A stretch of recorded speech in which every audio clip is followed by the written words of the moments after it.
시청자 여러분 안녕하십니까? 출발 성공 투자 박민영입니다. 안녕하세요. 김수정입니다. 지난 금요일 뉴욕 증시 고용지표가 잘 나오면서 9월 FOMC에서 자이언트 스텝을 밟을 거라는 가능성이 더 높아졌습니다.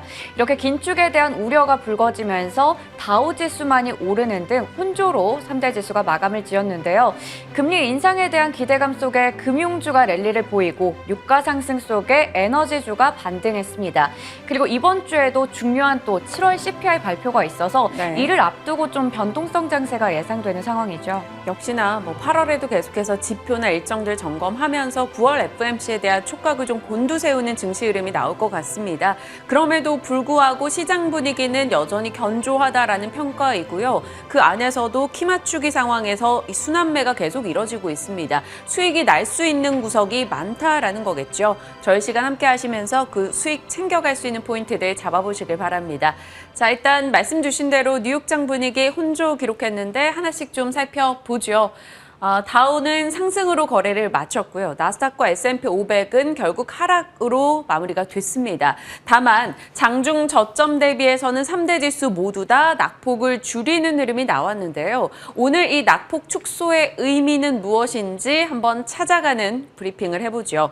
일단 주요 내용은 이랬습니다. 7월 비농업 고용이 울트라 서프라이즈를 기록했다라는 거죠. 그러면서 경기가 괜찮네, 긴축을 더 강하게 해도 되겠어, 이런 분위기가 형성이 됐고요. 달러와 국채금리가 상승했죠. 국채금리 올라가니까 나스닥 쪽이 좀 더 영향을 받아갔습니다. 섹터로 봤을 때는 전기차와 반도체가 내려갔고요. 태양광, 수소, 정유 쪽이 올라갔습니다. 이 내용들 지금부터 자세히 들어가 보죠. 일단 7월 고용 내용을 보시면 비농업 고용이요.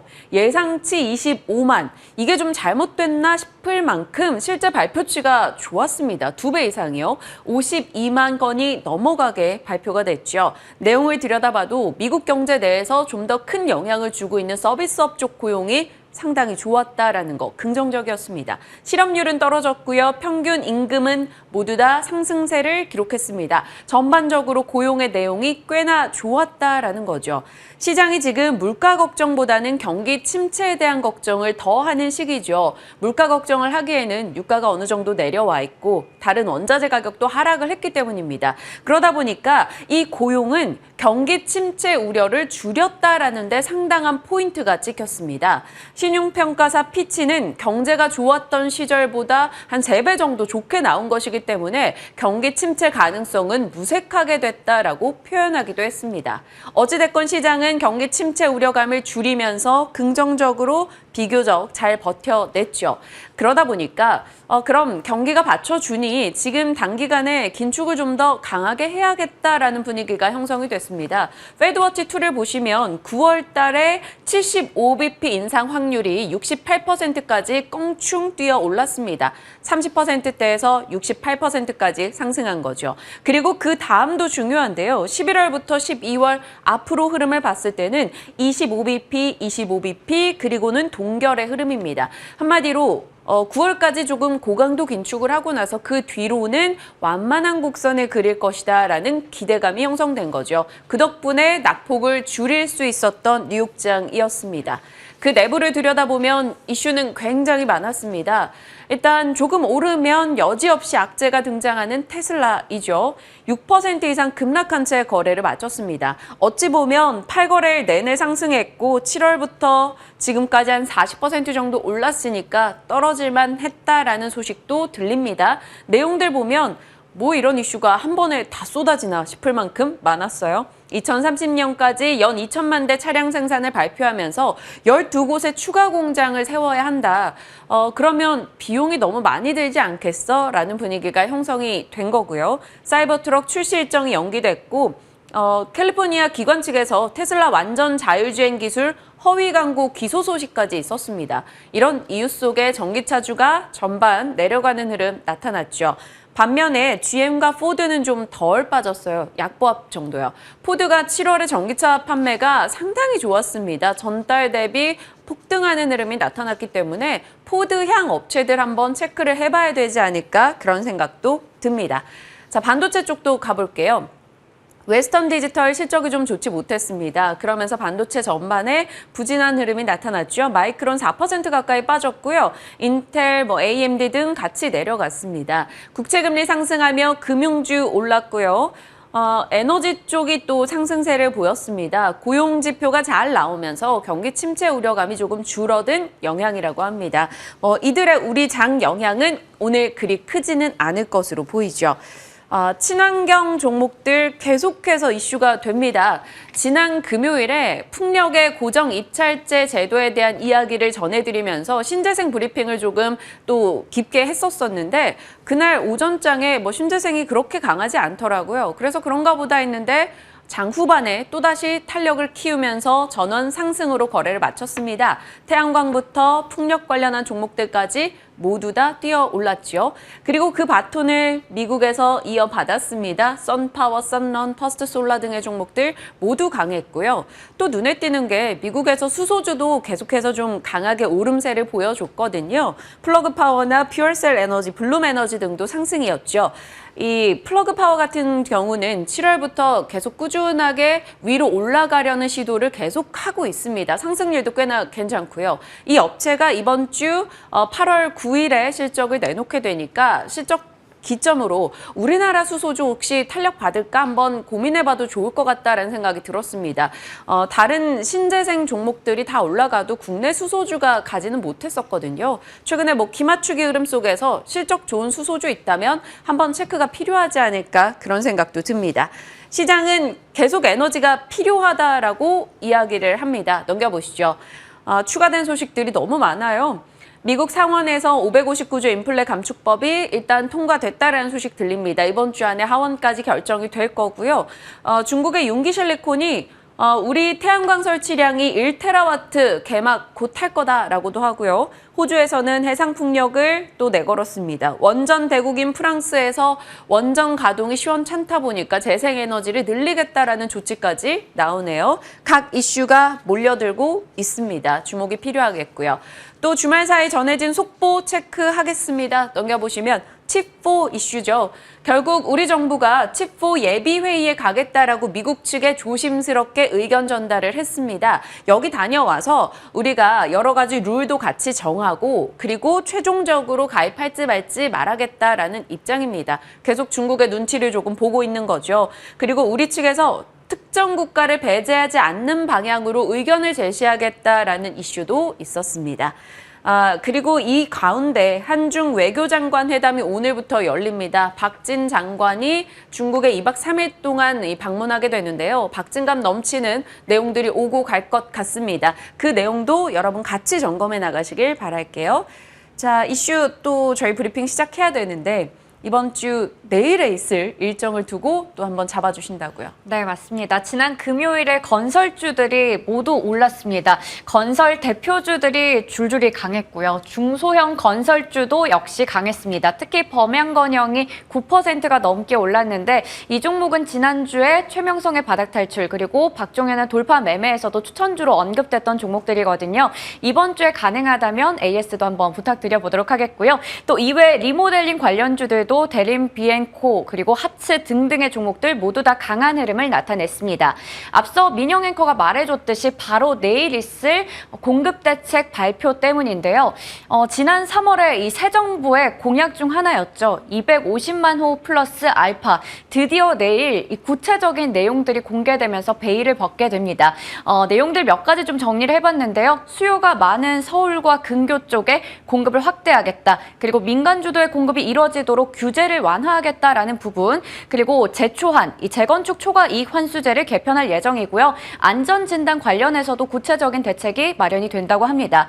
또 1기 신도시 재정비의 청사진도 나온다고 하고 청년을 위한 대책까지 있다고 하니까요. 이 부분들 참고하시면서 내일의 일정도 보시면 좋을 것 같습니다.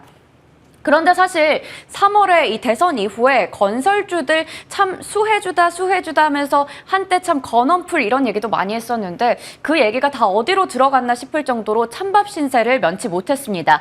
금리가 올라가고 경기 침체 속에서 이런 거시적인 환경 속에서 주가가 타격을 받은 건데요.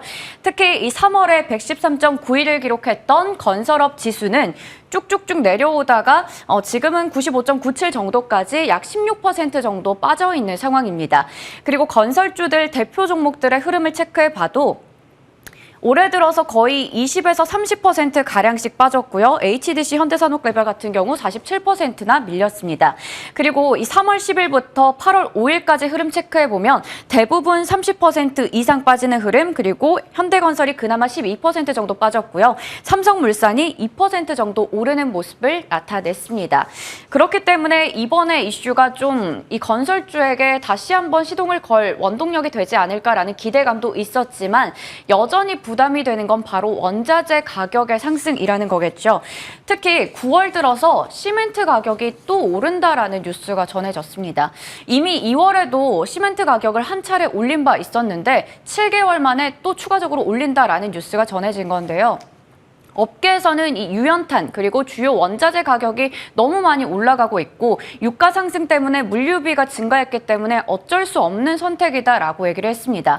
특히 최근에 1년 동안 건설 원자재 가격이 50%나 급등한 상황인데요. 그러다 보니 건설주들의 실적 부진까지 이어지죠. 이 원가 부담은 레미콘의 가격을 상승시키고 더 멀리 나아가면 분양가까지 올리는 그런 식으로 연쇄적인 결과를 낳게 되는데요. 시멘트 업체 들 대표적으로 보면 한일시멘트가 92,200원에서 106,000원으로 15%가량 인상한다고 밝혔고요. 삼표시멘트 역시나 11.7% 인상한다고 하면서 이들 기업들이 또 인상을 하게 되면 이외에 성신양회 이런 기업들도 함께 또 올리게 된다라는 부담이 나타나고 있습니다. 하지만 한국투자증권 같은 전문가 측에서는 이 시멘트는 전체 공사비의 1%에 불과하기 때문에 그렇게 큰 영향을 주지 않을 것이다라고 얘기하면서 건설사의 하반기 실적 개선에 우리는 좀 기대를 해보자. 그렇게 되면 주가도 회복세를 탈 것이다라는 이야기를 하고 있었습니다. 그래서 지금 정책 모멘텀 내일 당장 발표가 되겠지만 뭐 공급이 되고 앞으로 또 수주 관련된 이슈가 나오면 실적에 또 기여를 할 수 있겠죠. 그래서 하반기 실적 기대감까지 가져가고 있는 건설주들 재시동을 걸고 있는데 투자 전략 어떻게 세워보면 좋을지 궁금합니다. 네, 건설주도 참 기대에 못 미쳤던 흐름을 보였던 올해였습니다. 이번 이슈가 힘이 돼줄 수 있을지 궁금해지는데요. 잠시 후에 전략 챙겨볼 거고요. 이어서 바이오 쪽으로 살짝 넘어가 보죠. 일단 미국의 흐름을 보곤다면 미국에서 중소형 바이오테크 종목들의 강세가 계속해서 이어지고 있습니다. 6월 중순부터 상승률을 놓고 본다면 관련한 중소형 바이오테크 ETF들이 20% 혹은 30% 정도 올라왔고요. 지난 마지막 거래일도 4% 정도 상승하는 흐름이 나타났습니다. 보시면 맨 위에가 코스닥 그리고 코스피 쪽이고 그 중간의 흐름을 보시게 되면요. 바이오테크 관련한 ETF들이 대형 제약 바이오사보다 훨씬 좋은 흐름이 나타나고 있다는 것을 확인할 수가 있습니다. 유전자 치료나 RNA나 알츠하이머나 이런 쪽의 바이오테크 종목들의 주가도 꽤나 강한데요. 지난 마지막 거래일 관련한 블루버드 바이오 같은 경우 22% 미국장에서 뛰어오르는 흐름도 있었습니다. 이러한 흐름에 대해서는 지속적으로 온앵커가 당잠사를 통해서 몇 번 짚어준 바가 있었고요. 이러한 제약 바이오 중소형 테크 쪽의 강세 움직임을 두고 주말 사이에 밸런스의 보고서가 하나 나왔습니다. 지금 약가 인하법이 의회에서 계류 중임에도 불구하고 이런 흐름이 나왔다라는 것은 굉장히 이례적인 상승이다라고 표현을 했고요. 그 상승의 이유들은 이랬습니다.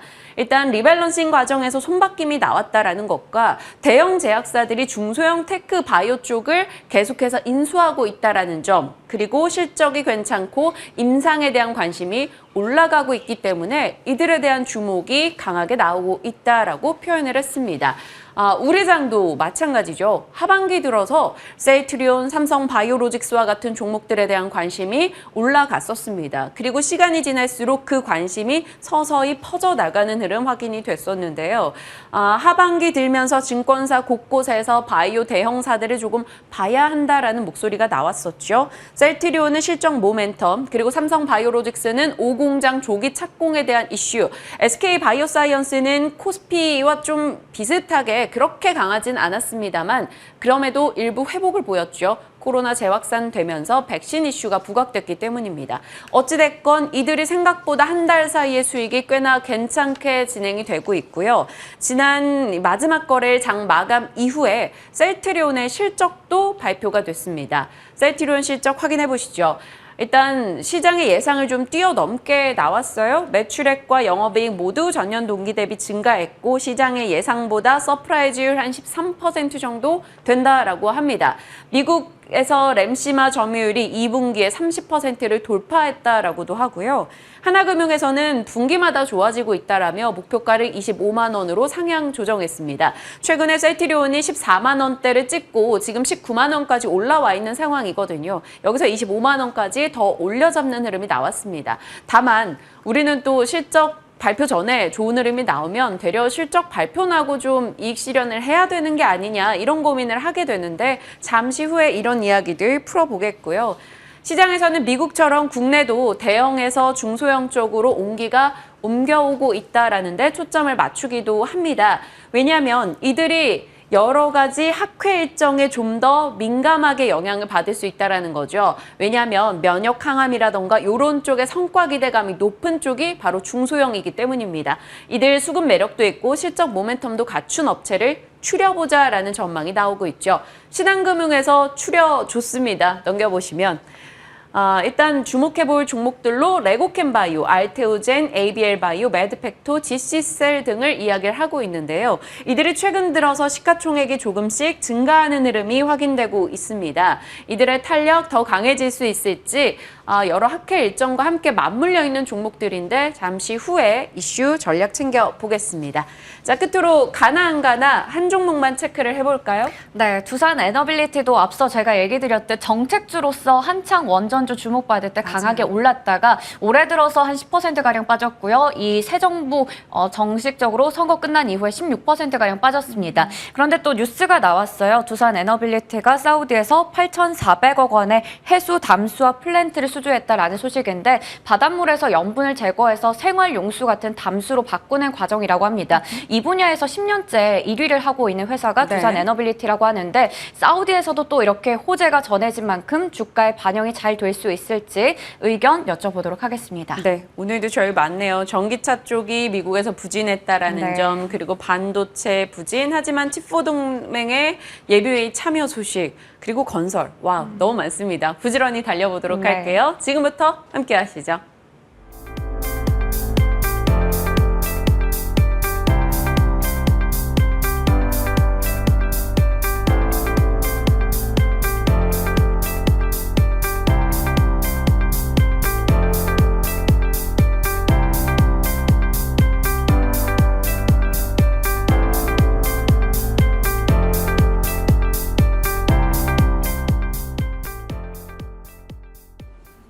네, 한 주 시작하는 월요일입니다. 개장 전에 또 들여다볼 이슈들 각각 점검해보죠. 유창희 대표님과 오늘 이야기 나누겠습니다. 어서 오세요. 안녕하십니까. 네, 미국에서 고용지표가 좋았습니다.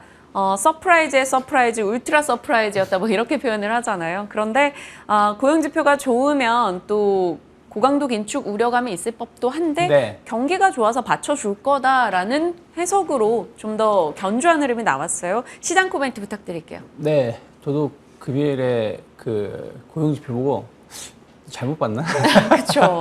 할 정도였어요. 예상치가 뭐 한 5만 명 정도였는데 52만 명이 넘게 나왔으니까요. 그래서 일단은 양적인 측면이나 질적인 측면이나 다 좋았어요. 그러니까 이게 단순히 양만 늘어났다면은 부정적으로 볼 수 있겠습니다만은 계절적 요인 뭐 하겠습니다만은 질적으로 상당히 좋았기 때문에 일단은 뭐 아무리 후행지표 하지만 이것이 이렇게 좋게 나온다는 얘기는 지금 파월이 계속 말하고 있는 경기 침체는 없다라는 것을 좀 더 뒷받침해 주는 것이기 때문에 시장은 좀 더 그런 쪽에 좀 무게감을 갖고 움직일 수 있다. 참 미국 금요일에도 보면 일시적 주가가 좀 하락을 하긴 했습니다만은 뭐 거의 다 회복하면서 마감을 네. 했고요. 나스닥은 테슬라가 6% 하락을 했어요. 그것을 제외한다라면 거의 뭐 보합권이다라고 보시면 될 것 같아요. 일단은 지금 시장은 그런 것 같습니다. 금리가 상승을 하더라도 정말 가파르게 유례 없는 그러니까 최근 20년 거의 30년 사이에 유례 없는 금리가 상승을 하고 있지만 성장이 둔화되지 않고 있다.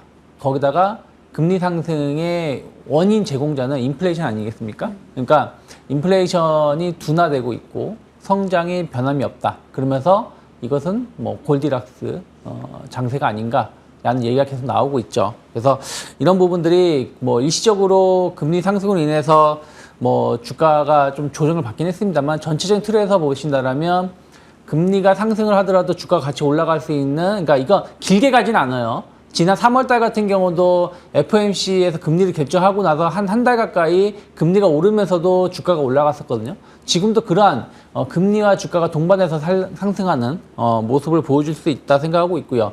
다만 증시가 여기서 더 오른다라면 금리가 더 올라갈 수밖에 없는 것이고, 그러면 저는 이것은 또 증시에는 언젠가는 부담감을 작용할 수 있다. 그 언젠가가 전 길지 않을 거라 생각하고 있어요. 한 짧으면 1주, 길면 한 2주 정도 이후에는 저는 조금은 이제 금리 자체가 증시에 부담을 줄 수 있다라고 보고 있기 때문에 저는 계속 지난주에도 말씀드렸습니다만 지금 단계 현금화자라고 말씀드리는 건 아니지만 올라가면 올라갈수록 조금씩 비중을 줄여 나가시는 전략, 그러면서 한 8월 말 정도가 된다라면 저는 현금은 최소한 70% 이상 확보해 놔야 된다. 지금 상승에 도취돼 가지고 더 현금 비중을 줄이면서 주식을 살 만한 매력은 없다 판단하고 있습니다. 네, 일단은 한 1, 2주 정도 상승 흐름이 더 이어질 수 있으나 올라갈수록 계속해서 이익을 조금 챙겨나가는 전략을 짜보자라고 지난주부터 같은 뷰를 건네주셨어요. 그냥 간략하게만 또 전략 하나만 질문드리면 수소 쪽이요. 네. 미국에서 수소주들이 좀 좋은 분위기 계속 이어지고 있고 플러그 파워도 이번 주 실적 있습니다. 요즘엔 워낙 키 맞추기가 대세다 네. 보니까 국내에서 다른 친환경이 다 가도 수소가 못 갔어요. 네. 그런데 수소도 그런 과정에서 테마성으로라도 좀 움직일 가능성이 있지 않을까 싶어서요. 뭐 충분히 이제 신재생 에너지 쪽으로 해가지고 계속 순환매가 발생을 한다라면 그동안 못 간 쪽이 어딘가라고 찾아볼 것이고, 그러면 수소 쪽이 좀 덜 오른 부분들이 좀 있죠. 근데 계속해서 뭐 에너지에 관련해서 이슈가 되고 있지만 수소가 생각했던 것보다 그렇게 잘 못 가는 것 같아요. 아무래도 뭐 인프라 투자라든지 이것이 당장 어떤 대규모로 투자가, 그러니까 어떤 소비가 이루어지는 섹터는 아니다 보니까요. 또 다른 신재생 에너지와 좀 다른 부분들이 좀 있죠. 이 풍력이라든지 태양광이라든지 이런 것은 어떻게 보면 발전 단지 이런 쪽으로 좀 시장이 좀 인프라 투자 쪽으로 확대가 되지만 수소는 그런 것이 좀 제한적인 부분들이 좀 있어서 뭐 종목을 좀 본다라면 뭐 효성중공업이라든지 네. 뭐 그 SPO세 같은 기업들 조금 추세가 바닥에서 좀 올라오려 하고 있는데, 결국에는 뭐 신재생 에너지 쪽으로 본다라면 태양광이나 풍력 쪽이 더 갈 수밖에 없지 않을까 판단하고 있습니다. 네, 저희가 워낙 태양광 풍력에는 정말 입이 닳도록 얘기를 나눴었기 때문에 혹시나 수소의 키 맞추기에 대한 작은 기대를 갖고 질문을 드려봤는데요. 뭐 한두 종목 그래도 바닥에서 좋은 흐름이 나오곤 있으나 좀 더 투자를 한다면 태양광 풍력이다, 이렇게 답변 주셨어요. 만약에 시세가 나와도 그냥 트레이딩 관점으로만 대응하는 걸로 정리하겠습니다. 다음 섹터 갈게요. 건설 쪽이요. 내일 또 이슈가 있고 수정 앵커가 워낙 브리핑을 자세히 잘 도와줬는데 네. 건설주에 대한 뷰는 어떻게 가져가시는지, 뭐 시멘트 가격 상승 부담 있을까요? 뭐 아예 없진 않겠죠. 아무래도 이제 시멘트 가격이 상승하게 되면 뭐 레미콘 가격이 올라갈 것이고, 또 지금 가장 많이 사용을 좀 할 수밖에 없는 시즌에 들어갔으니까요. 그래서 좀 영향은 좀 있겠습니다만은 어찌됐든 이제 건설주들 보신다면 수주는 계속 늘어났었고, 또 신사업이 좀 확대가 되면서 외형적으로 많이 성장을 계속 해오고 있습니다. 중요한 건 수익성이라는 것이죠. 그 앞에서도 말씀하셨지만 원자재 가격이 최근 1년 사이에 뭐 전방위적으로 올라오다 보니까 한 50% 이상 올라오는 모습을 보여주고 있고, 이런 것들이 결국에는 최근에 2분기 실적 기업들 보면 그나마 좀 예상했던 것보다 조금 더 잘 나온 게 현대건설 하나 제외하고는 모두가 조금 예상했던 것보다 좀 감소세가 좀 더 네. 컸거든요. 영업이익 감소세가. 그래서 이런 부분들이 저는 조금 더 부담감을 작용할 수밖에 없지 않을까 생각을 좀 하고 있고, 시멘트 가격 상승이 실적에 영향이 얼마나 미칠지 모르겠습니다만은 뭐 적게 미친다고 하더라도 투심 자체에 상당히 부정적이다라고 판단을 좀 하고 있고요. 거기다가 부동산 경기라는 것이죠. 아무리 수주 모멘텀이 있고 뭐 정부 규제 완화 이런 이슈가 있다고 하더라도 아무도 부동산을 안 살려고 그런다면 무슨 의미가 있겠습니까? 그래서 지금 보면 금리가 많이 올라가고 있고 그로 인해 가지고 요즘에는 그 MZ 세대가 그 뭐 B2 이게 아니라 빚을 갚자.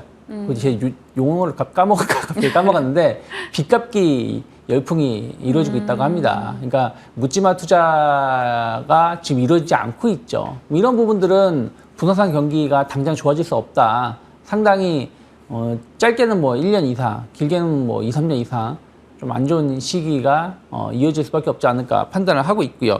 그래서 뭐 해외 쪽으로 눈을 돌리고 있죠. 해외 쪽 신흥국 쪽이라든지 또 일부 대형 건설사들은 뭐 원전이라든지 뭐 사우디 뭐 이런 대규모 인프라 투자 이런 쪽에 눈을 돌리고 있는데 과연 이것이 아직까지 수주 관련돼서 얘기가 나온 게 없어요. 뚜렷하게. 네. 그리고 이것이 수익성이 얼마나 나올지 여부를 좀 봐야 한다는 것이죠. 그래서 그런 부분들은 조금 더 좀 저는 냉정하게 봐야 된다 판단을 좀 하고 있습니다. 그래서 뭐 어떤 이슈가 있다고 해도 그 건설사들이 올라가긴 그 당시에는 올라가긴 하지만 전체적인 흐름은 계속해서 우하향 기조가 있고 다른 섹터랑 비교했을 때도 매력적인 게 얼마나 있을까 본다라면 저는 아직은 조금 더 의구심이 좀 더 있다 판단하고 있습니다. 네. 건설 섹터에 대해서는 일단 중기 전망은 조금 보수적으로 잡아주신 걸로 패스하겠습니다. 다음은 바이오 쪽이요. 확실히 한 달여 사이에 분위기들이 꽤 나아지고 네. 있고요. 중소형주에도 꽤나 수급이 우호적인 종목이 많습니다. 학회 일정도 많고요. 미국도 괜찮고 국내에서도 중소형 괜찮다. 그러면 뭐 사야 돼요? 뭐 셀트리온도 좋고요. 먼저 종목을 말씀드린다면요. 네. 뭐 셀트리온. 삼성바이오로직스도 나쁘지 않다 판단하고 있는데 바이오주는 얼마 전에도 제가 한번 언급을 드렸었어요. 그러니까 지금 은근히 바닥에서 많이 올라온 섹터가 어디냐 본다라면 바이오주만큼 많이 올라온 게 없어요. 바이오 몇몇 기업들은 YOY 연간 수익률을 따지면 지금 이제 플러스로 전환되려고 하고 있거나 네. 플러스 전환된 기업들도 있습니다. 그렇다면 시장은 아직 여전히 연초 대비해서는 뭐 한 20% 가까이 하락을 했지만 바이오주들은 이미 지난 5월달, 6월달, 특히 6월달 시장이 안 좋았을 때 바닥을 찍고 계속해서 우상향 기조가 이어지고 있거든요. 그런 것들이 결국에는 뭐 이번에도 뭐 2분기 실적을 보면 나쁘지 않아요. 글로벌 대형 바이오 기업들이나 우리나라 기업들 모두 나쁘지 않다라는 것이죠. 뭐 삼성바이오로직스도 실적 좋았고요. 뭐 셀트리온도 실적 좋았다라는 거 계속해서 상기해 보실 필요 있다 판단하고 있고요. 거기다가 이제 타성장주 대비해서 그러니까 그동안 뭐 우리가 성장주 하면은 2차 전지는 당연히 말할 것도 없겠지만 뭐 메타버스라든지 뭐 NFT라든지 뭐 여러 시장을 막 한 지난 1년 동안 휩쓸고 다닌 성장주들이 있었는데 결국에는 그들 성장주들이 무너졌죠. 2차 전지는 버티고 있지만 그러다 보니까 새로운 성장주를 아직은 찾을 수 있는 상황이 아니고 그래서 다시 바이오주로 눈이 돌아가고 있습니다. 거기다가 긴축이 어느 정도 끝나간다는 어떤 기대감 이런 부분들도 바이오주들에 대한 어떤 성장 모멘텀 그리고 경기와 영향을 덜 받는다라는 부분들도 매력적으로 작용하는 것들이 좀 있죠. 그런 것들이 여러 가지 또 그 모멘텀 앞에서도 말씀하셨지만 계속해서 뭐 학회 발표라든지 여러 이슈들이 좀 있어요. 그런 것들이 주가에는 뭐 혹은 투자 심리에는 긍정적인 역할을 할 수밖에 없지 않을까 판단을 좀 하고 있고요. 뭐 제약사, 뭐 CMO 관련된 기업들, 뭐 의료기기 관련된 기업들 모두 고른 성장세 확인시켜주고 있고 외국인 수급들 계속해서 잘 유입되고 있습니다. 네. 그래서 저는 앞에서도 말씀드렸지만 뭐 셀트리온 같은 기업들 이미 신고가를 내는 의미 있는 모습을 보여줬었고요. 셀트리온 그때 당시에 7월 18일 네. 목표가가 21만 원이었거든요. 네. 지금 19만 7천 원이면 얼추 막 다가오고 있어서 이제 좀 올려줘야죠. 더 올려요, 네, 상향? 조금 올릴 수 있다 판단하고 있고요. 그리고 알테오젠 같은 기업들, 그러니까 알짜배기 기업들이 최근에 계속 주목을 받고 있기 때문에 전 계속 바이오 기업들 한 개 종목은 포트에는 편입이 되어 있어야 되지 않을까 판단하고 있습니다. 네. 저희 시간대 뭐 여러 코너를 통해서 뭐 이창희 대표님도 그랬고 바이오 종목들도 꽤 나왔었기 때문에 수익 내고 계신 분들 이 종목들 추가적으로 전략 챙기시길 바랍니다. 자, 차이스픽으로 갈게요. 시간이 많진 네. 않네요. 5G 장비주 오, 오랜만이에요. 네. 이게 5G 관련된 종목군들 몇 번 말씀드리려다가 애매해서 말씀을 몇 번 못 드렸어요. 뭐 이벤트가 나온 것도 별로 네. 없었고. 근데 요즘에 그런 얘기가 나온다고 해요. 상반기에는 통신주, 그러니까 뭐 KT, 뭐 SK텔레콤 뭐 이런 종목군들. 하반기에는 통신 장비, 부품주를 봐야 된다라는 얘기가 나오고 있는데 결국에는 이제 최근에 보면 5G 관련된 종목군들이 소리 소문 없이 많이 올라오고 있는 종목군들이 많이 있어요. 그러네요. 지금 막 꽤나 수익이 좋네요. 최근 한 달 사이도 그랬고 저점 대비해서도 그렇고요. 그리고 이런 것들이 이제 뭐 이유를 이제 찾아보면 코로나 그전에도 몇 번씩 말씀드렸습니다만은 코로나로 인해서 지연됐던 투자가 계속 더 이루어지고 있다. 어쨌든 전 세계적으로 우리나라도 마찬가지지만 저 다른 나라들도 이제 5G 서비스가 본격적으로 들어가고 있으니까요. 거기다가 이제 뭐 미중 무역 분쟁 이슈가 장기화되고 있다 보니까 우리나라 기업이 반사이익을 계속 누리고 있다고 하는데 최근에 삼성전자가 인도에 최초로 5G 장비 공급에 한다라는 얘기가 나왔거든요. 그런 부분들이 여전히 좀 진행 중이구나라고 판단을 좀 하고 있고요. 외국인들 매수세가 막 폭발적으로 매수를 하고 있다라고 말씀드릴 수는 없지만 그 KMW 같은 경우는 최근 한 40거래일 정도가 매일같이 외국인들이 매수를 해주고 있어요. 40거래일. 네, 40거래일 이상일 거예요. 40거래일, 거의 40거래일 이상일 겁니다. 그러니까 하루도 안 빠지고 계속 외국인들이 매수해주고 있고 5G 관련된 종목군들이 여러 종목군들이 계속해서 이렇게 매수를 꾸준히 해주고 있어요. 그런 얘기는 뭔가 있으니까 매수를 계속 해오는 것이지 하루 이틀 매수하고 많은 게 아니라면은 그래서 그런 부분들도 상당히 유효하다 생각하고 있습니다. 그래서 저는 뭐 KMW 일단 대장주 역할을 좀 더 할 수 있다 판단하고 있고요. 그리고 HFR, 뭐 이노와이어리스, 뭐 대한강통신 추세가 그나마 장비줄, 부품줄 중에서는 좀 살아나가고 있거나 살아나가는 종목군들이라고 보시면 될 것 같아요. 그래서 이들 종목군들 중에서 한두 종목을 한 개 종목 정도는 좀 편입을 해서 좀 그동안 좀 이슈가 안 됐다라면 또 이슈가 될 수도 있는 시점이 될 수 있기 때문에 관심 있게 볼 수 있지 않을까 판단하고 있습니다. KMW 뭐 이니셜 두고 김민우 씨라고 사람들 많이 그랬었잖아요. 어찌됐건 40거래일 정도 외국인의 수급이 들어오고 있는 종목으로 얘기해 주셨네요. 잊고 있는 종목들 한 번씩 체크해야 되는 시점인 것 같습니다. 5G 장비주 얘기해 주셨는데요. 하반기 더 좋은 흐름 기대해 볼게요. 자, 유창희 대표님과 전략 챙겼네요. 고맙습니다. 고맙습니다.